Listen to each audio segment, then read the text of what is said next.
Doctor محمد اشرف آصف جلالی صاحب نے پاک فوج زندہ باد اور پاکستان زندہ باد کا نعرہ لگا کر اپنی ذمہ داریوں کو پورا کیا اور ملک پاکستان کی پوری قوم کو پاک فوج کے ساتھ کھڑا کیا اور ایک واضح موقف دیا کہ جو دہشت گرد ہیں وہ پاکستان کے بھی دشمن ہیں، اسلام کے بھی دشمن ہیں۔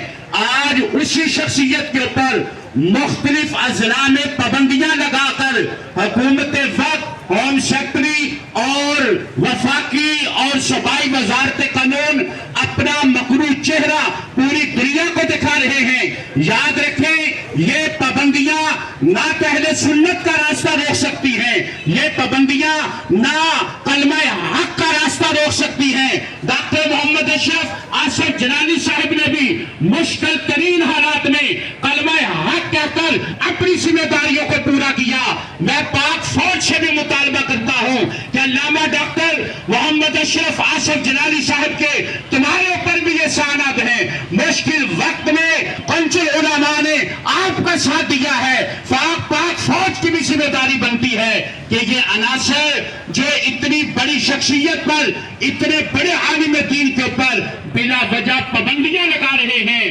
انہیں دیکھا جائے۔ یہ پابندیاں استحکام پاکستان کے لیے نہیں ہیں، بلکہ یہ پابندیاں ایک شرارت ہیں اور ملک پاکستان میں فرقہ وارانہ فسادات کروانے کی ایک شرارت ہے۔ ہم اس کی بھرپور مذمت کرتے ہیں اور مطالبہ کرتے ہیں کہ قنصل علماء پر ملک پاکستان میں بالخصوص پنجاب کے جن اضلاع میں پابندیاں ہیں ان پابندیوں کو فوراً ختم کیا جائے۔